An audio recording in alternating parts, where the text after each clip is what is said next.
Cancers, welcome to your weekly Sidereal Astrology forecast. This is for June 13th through the 19th, 2016. I'm Athen, and this is for Sidereal Astrology. If you are new to the channel, be sure to check out the link down below because the signs are different. All right, so Cancer, this week we're going to try something a bit different. We're going to look at 4 key areas for you, which is going to be yourself, your relationships, your work, and your finances. And then we're going to look at an overview after that. So this is the most important, or at least the most asked about areas in astrology, which is why we're going to cover it this way. So hopefully for some of you, you can see these areas more clearly and still get the overview at the end. So Cancers, this week we're going to be looking at yourself first, which is going to be your moon, the moon in the chart, which is your chart ruler. And the moon is coming up to a full moon, which is going to be Monday of next week.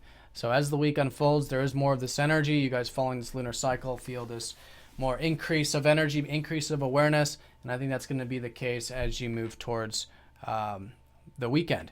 And do watch your dailies to see what aspects the moon is forming each of the days throughout the week if you want a more specific look at how you might be feeling that day and that sort of thing. But definitely this week, this increase of awareness, increase of energy.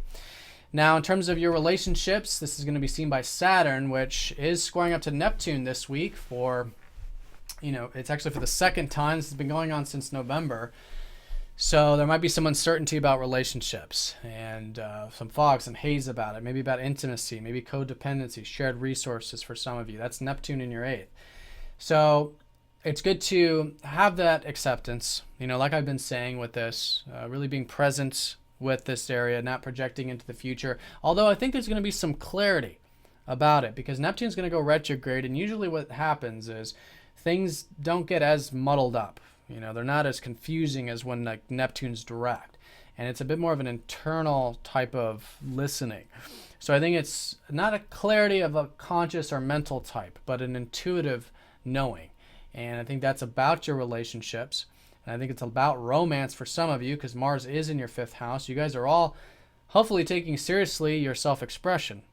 And although that sounds contradictory, this is what Saturn in your 5th house is showing you, how to enjoy yourself, but in the long term, to be patient with your enjoyments, to express yourself in a patient and mature and grounded way. And in that way, you are building a good solid foundation with your self-expression and with the presence that is brought into your relationships or into the romantic side of things, the unconditionality, the acceptance of the present moment, then it can create a lot of tranquility, a lot of compassion even in your relationships, and all these more healthy qualities of Neptune, which is a very spiritual type of energy there. Now, in terms of your work, we've got Mars retrograde, so the work stuff is still, I think, being reflected, particularly on the career level, because he's the ruler of your 10th house. He's down at the bottom, so you guys' motivation and drive and energy levels over these past few months probably been a bit more on the low, at least in terms of this. Your career area is on the low point, but that just means it's going to continue to move upward as Mars gets to the top. So I think it's a good area for you guys to reflect on your foundations in life right now, your home life, your family life, all this, so you can build foundations with that. And then on those foundations, and your health too even, because our health, our body is so important. But with that foundation, then you guys will be able to, I think, probably feel a shift actually at the end of this month with Mars going direct. In terms of then the work stuff maybe moving forward becomes clearer. There's more motivation and drive to do that. But it's because it's the time, I think, to put energy into your personal life at the moment.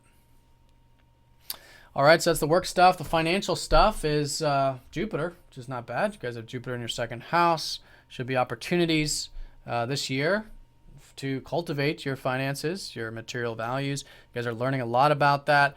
So it's a good area for you to focus on. It's been a long time, I think, since you guys have put focus or attention into this area, or at least in this new and different way that you could be doing that this year. So still positive energy with that area. And it's all positive in terms of you cultivating these opportunities. If we just sit back, Jupiter just feels good.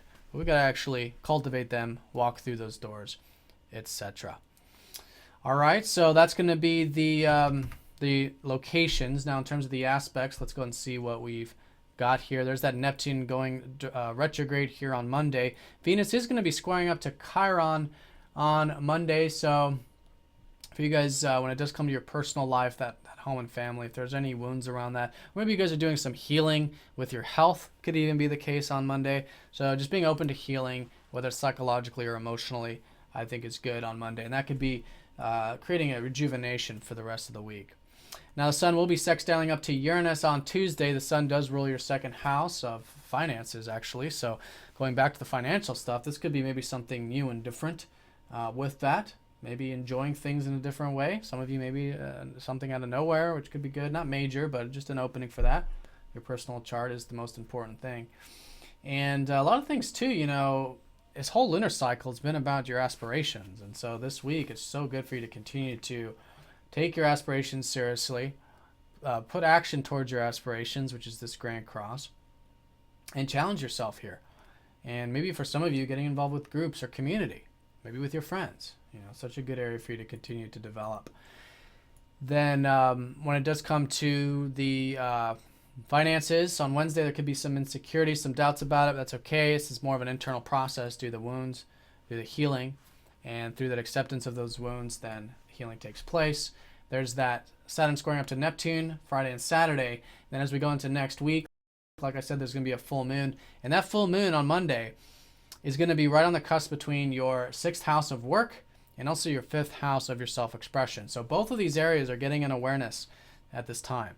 You know, the status check as it is during the full moon. So over the weekend, you'll probably start to feel this.